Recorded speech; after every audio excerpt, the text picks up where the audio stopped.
Hello folks, welcome back to the kitchen. It's Chef Agro coming at you from the island, and really just sad. We're losing a couple of people from SSR, Miadosa, Kitar, and Thornton. And the latter is why I'm posting this video today. I don't want them to ever think I didn't show them anything. So what we're going to do today is we're going to take a pork tenderloin and we're going to do it a little bit differently. Alright, not going to cook it for you. I'm going to prep it for you. So we'll take a little saran wrap. We'll throw it down on our cutting board here. Maybe. Alright, doesn't have to be too purty. Just get some covering over the pork. Alright, we're going to unwrap the pork here. And did everybody make the switch over to globulus? I don't know. Alright, and inside this tenderloin you see they come out with 2 pieces of pork tenderloin in here. Alright, we'll only deal with one of them right now. The other one we will file away for a later date. But what we want to do with this pork tenderloin here is we want to flatten it. So we're going to take a knife. Any kind of a sharp knife will do. Alright, we can use a fillet knife, we can use a ceramic knife, or just any old knife. And we're going to cut very lightly through the top of this tenderloin. Okay?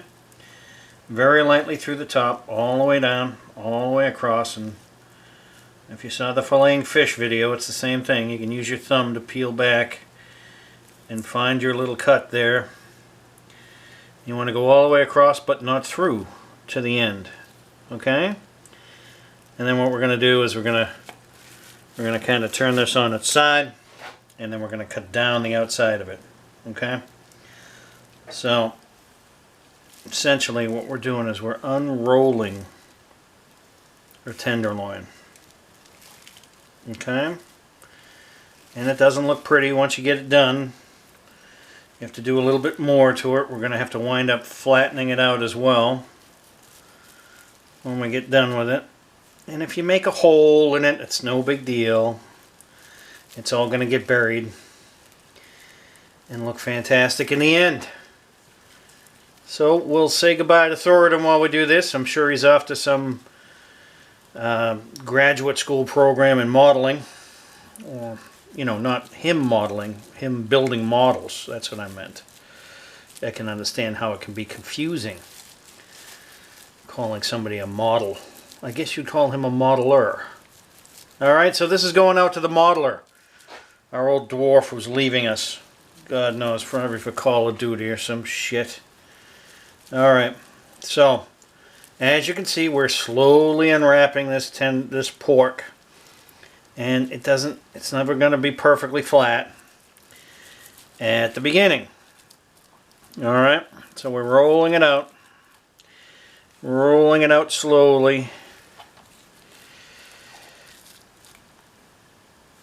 and what you wind up with is something along around the lines of this, right like here. Okay, and now remember how I said, you know, we got a hole in it right here. There's a little hole in it. Don't worry about the holes. Alright, let's clean this up a tiny bit. Take a new fresh thing of saran,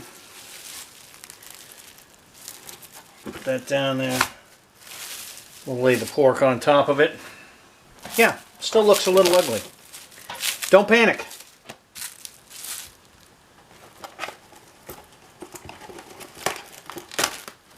Alright, and now we're going to put a little piece of saran wrap over the top of it. Like that. Now, look around. What do you got? A brick? Rolling pin? You got a meat tenderizer here. This will flatten it. A rolling pin works just as well. Same thing with anything heavy. A book, a recipe book. I've seen it all used. And we put the saran wrap on top to keep it from splattering all over the place while we flatten it out.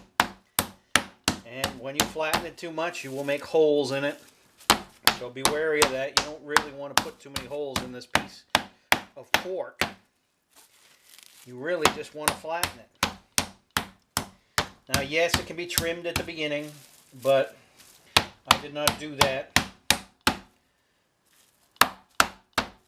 Okay, so this is half a package of pork tenderloin, right? Flattening it out. Taking our time with it. God, this has got to be annoying to watch. Alright. That is 1/2 of a pork tenderloin. What you do with it from there is your own business. What I would recommend, and you notice how you have a little hole here, that's fine. You're going to cover this whole thing with a stuffing. Alright? How about some blue cheese and breadcrumbs? Or how about some, thin slices of bacon? Because, pork needs bacon. And then maybe some chicken and Swiss cheese. And you can make like a reverse Monte Cristo cordon bleu or whatever the hell you want to call it. So, you have a nice flat piece to work with. Put your stuffing, thin layer of stuffing on it, and then you roll it up. Like this, all right? Right back into what it used to be. And see you got a hole there. Don't worry about it if it peeks out, because you can set it on the bottom. Now, when this is stuffed, it'll be twice as big. It's only half a package of the pork tenderloin, but it's twice as big because you've stuffed it. And then you can wrap that with a little bit of twine. And Bob's your uncle, all right? You got a little bit of pork tenderloin to play with. Good luck in all your travels, Thornton. It was a pleasure to raid with you.